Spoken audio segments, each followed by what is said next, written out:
Hello, everybody, and welcome to Lyfebulb Live. Today, we are going to be talking with one of our ambassadors who is absolutely fantastic. Her name is Esther, and she lives with some gut issues. And we're going to talk about gut issues, questions you can ask your doctors, questions you should be asking your doctors, and we even are going to talk a little bit about our new platform that can help you when you go to the doctor. So I'm going to bring her on so she can talk a little bit about herself. Esther, thank you so much for joining me on this chat. I'm super excited to have you here. Could you tell everyone just a little bit about yourself and what your gut issues are? Hi, yes, of course. It's nice to be here. Thank you for inviting me, Annmarie. Thank you for letting me be a part of this effort. So I have been diagnosed with Crohn's disease. Actually, I got diagnosed 16 years ago, so it's been 16 years of living with Crohn's disease. It's been a long road, but a beautiful one. And I really like to think of my disease as a blessing because it helps me stay accountable to myself, my eating choices, my lifestyle choices, and it also kind of forces me to live a healthier life overall. I love that perspective. And it's funny because when I was diagnosed with MS, I found it like a blessing. And not because I had MS, but because, first of all, I had an answer to what was going on. And then I could address it. So I totally agree with that statement. Well, it's not great to have those illnesses. It's also, important to, be able to adjust to them. So Half, I'm going to half of the battle is won with a diagnosis, right? I remember correct. scary it was to go through MRI and colonoscopies and endoscopies and blood work and just trying to figure out what is wrong with your body. Why isn't it functioning? So, of course, like you said, it's a hard reality and Right. process, but you can embark on the journey of actually making it right once you get that correct diagnosis. Totally agree. So I'm going to bring in our CEO. She's joining us as well, so we can add her perspective to it on top of ours. Karin, thanks so Hi, much for Esther. How are hopping you? on. Good. Nice to see you. Nice to see you. Hi, Annmarie. I'm Hello. sorry I was late here, but I know Oh you no, you we had were. a good conversation. Yep, we just started talking. Esther gave a little background about, Yeah. a perspective I think is important, saying that her diagnosis was a blessing so she could focus on, what needed to be done with it. And I sort of agree with that. When you get that diagnosis, you're finally like, oh my gosh, now I know what's going on. And now the harder part comes in, and what do you talk to your doctor about? Like and for both of you, you guys grew up with your illness. I did not. So, that's a different way of addressing things. You know what I'm saying? Definitely. I would say that even before we get to what to ask your doctor, Anne Marie, Hmm. just take a deep breath. Like getting the news is so tough in the moment. I remember, and again, this was 16 years ago, but I was young. Hearing the word lifelong or chronic illness, it's impactful. It's scary. It's so many things at once. But really, take a deep breath. Take a deep breath. Love that. Like we So, mentioned. so Esther, I just, I'm not sure if you have it in front of you, Annmarie, but it would be appropriate. The advice, the life bulb advice for being diagnosed with a chronic disease. We wrote, I think, 12 steps for that. Mm. And I don't know if you have it. Maybe you can show it if you can share Sure. your screen. But the number one is exactly that. Give yourself some credit, give yourself space, because I would disagree totally with you, Annmarie. I do not think it was a blessing. I do not think a diagnosis is a blessing. I think it was the worst day of my life. It still is the worst day of my life. And I don't think anyone, if they're honest, will say that it's a good thing to be diagnosed with a chronic, lifelong disease that could cause debilitating, even fatal complications. So that wasn't So I what we think were it's a saying. horrible day, and you need to take a step back. You need to allow yourself to be sad, to be angry, to hate everyone, including yourself, because your body has failed you. And then you can start saying, okay, now I have to live with this. Now I have to deal with it. So now I have to be educated. I need to learn everything about this disease, and I need to find the best possible network that I can surround myself with. including doctors, including nurses, including, holistic healers if you're into that, and also including peers, finding those who have gone through this that you're about to go through.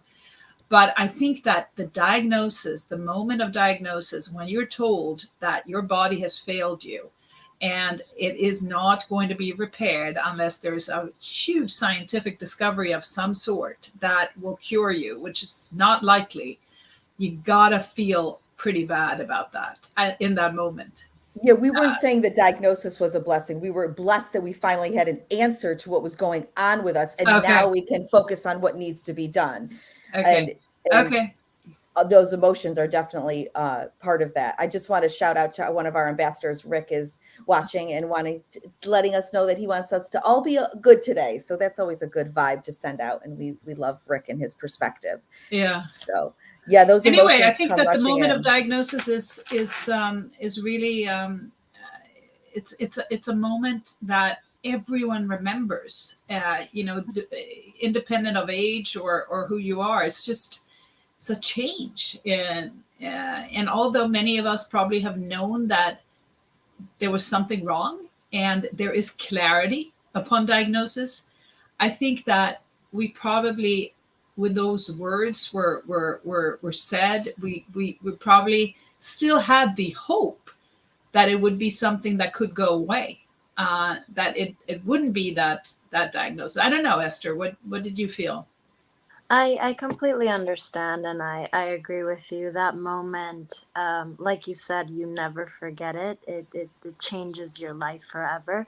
Personally, I had gone through so many different doctors, so many different tests, incorrect diagnosis. We were losing hope, which is honestly the last thing you should lose, right? Yeah. So that moment of the diagnosis for me came with a sort of relief. Of course, I was terrified. I had no idea what it would mean for me, how my life would change. Like so many questions started coming in, and I was still under the care of a children's hospital because I was under 18, so even more scary, right? Like what is available for children my age at the moment. What does it look like to have Crohn's disease? And of course, you get the prefabricated pamphlets that give you like the dry answers, and you're like, what does this even mean? What do I do with this? So I think that would be my first question for the doctor, like open, real conversations, like what can I expect? What's it like to live with this disease? And really establishing a relationship with your doctor. So I got diagnosed by Jesse Reeves Garcia at Miami Children's Hospital. And I actually just had my wedding last month, and he attended my wedding. Oh, that's so beautiful. More than just a doctor for me, right? He became a lifesaver. He became an advocate. He was with me in very tough moments of my disease. So, your question, home diagnosis, while it was terrifying, while it was completely nerve-wracking and 1,000 questions filled my mind, it also brought a sense of relief. Mhm. Think I recognize that my case is very special. I was very blessed with an incredible medical team.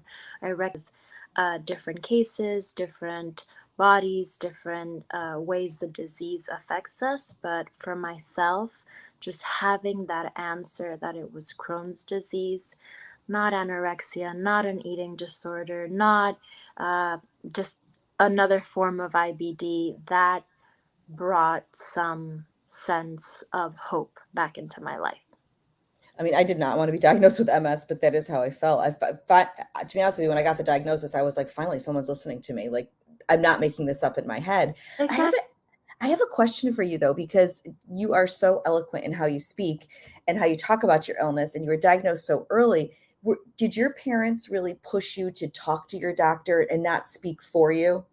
My mom never gave up on me, right? Speaking of incorrect diagnosis, we had this one doctor who was convinced that I had anorexia and that my mom and I were lying, and that my mom was covering up for me, like crazy stories, to the Oh, point that my mom and I said, maybe I am anorexic. Like, we don't even know what that is. Like, who knows? But there's right. something wrong, so there has to be something, right? Um, but to answer your question, my mom just, and we kept pushing, right? But the thing is, my mom always helped me be very comfortable with my disease. Mhm. Like, it wasn't something to be scared about or embarrassed about. And I know that it's not sexy or appealing to talk about IBD or what happens with our bodies with Crohn's disease or with any chronic illness. But I think that that has been a big part of my journey. I am extremely open with my friends, with my close circle, with my husband, with my family, Right. really going on, because that's truly the only way to get help, right? Yeah, I totally agree with that. I really try to, my kids don't have a chronic illness right now, but they deal with some mental health challenges. And I've always encouraged them to be a mouthpiece. Like, I don't go to that doctor's office and talk for them. I want them to do the talking because they may have questions that I didn't even think of, for one, and they know the answer better. So I do think that is so important. And it is hard when your kids are younger to, help navigate that a little bit more. And that to me is a very important part of having a childhood Mhm. illness and then growing up into an adult, because it does teach you how to advocate for yourself. And to the point that you just said about that doctor, I had a similar situation when I was younger, but teaching our kids that it's okay to question what the doctor is Yeah. bringing to you and say, you know what, this doctor isn't working. It's not really connecting and they're not really listening to me. So let's go to a different one. That is such a valuable lesson. Yeah, and that would bring me to my next question that I would ask a doctor when we get the diagnosis. But ask them if they would get a second opinion if they were you, right? Because doctors don't always have all the answers, and so I think that it's really important to um, be transparent about it. And a good doctor will tell you, like, hey, these results are inconclusive, Yep. maybe go check this specialist. I know that that was the journey for me, not for diagnosis, but specifically, there came a point in my disease where I did need surgery. I Mm. underwent a small bowel resection about 8.5 years ago, almost 9. I don't even remember at this point. The point is, of course, it's a hard decision to make. And so my doctor invited me to visit different doctors and check out different approaches on how they would go about the surgery. Um, and that's how I found, to your point, the right fit for me. And that's also a big takeaway in this. What I works. think that's a very, very valuable point. Ask your doctor if they think you should get a second opinion. And I did when I was diagnosed with cancer, I did ask my doctor, like, should I get a second opinion? And her statement to me was, look, this is the diagnosis based on everything here.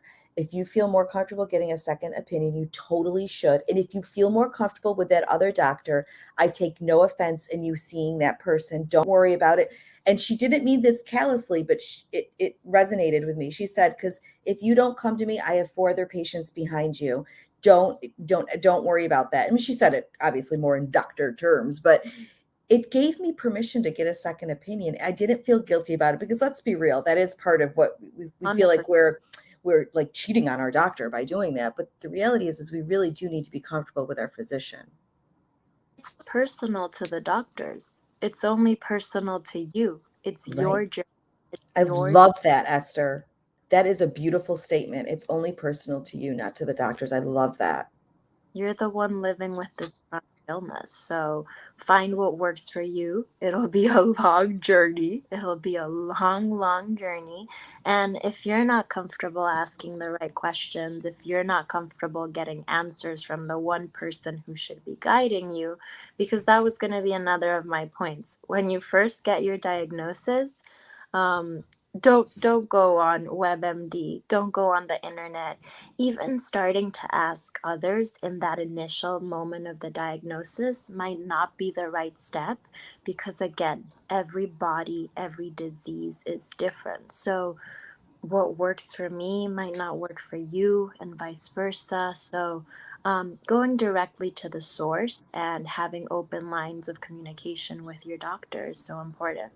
Yeah, I also do think that connecting with people who have your illness is important because Yeah. and you are right, what worked for you might not work for the next person. However, when you get a bunch of people's perspective, you can take what you need from all of them. And, obviously you are an amazing Life Bulb ambassador, but, having IBD Life, our new platform that we just launched last week, I don't even remember now, last week, is exactly that. It's a place where you can connect with other people going through IBD, and we have Transplant Life too, but we're talking about Crohn's and IBD and all that good stuff, well, gut stuff.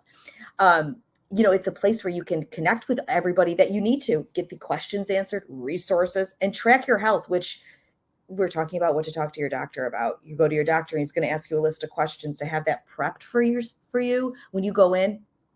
Imperative.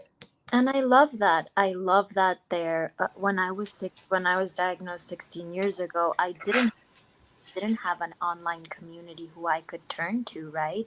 So having these resources readily available, being able to just pose some questions, which is all what IBD Life is all about. Like, hey, did you experience that when you tried that drug? Or did you know about this? Did you get this test? Just being able to talk to other people who understand you. And to your point, I actually got an MRI to check in on my disease last week, and I found I met another girl in the waiting room who was also getting the same MRI, the same exam, to finally confirm her diagnosis of Crohn's disease. And what really got to me was the fact that she was there with her mom.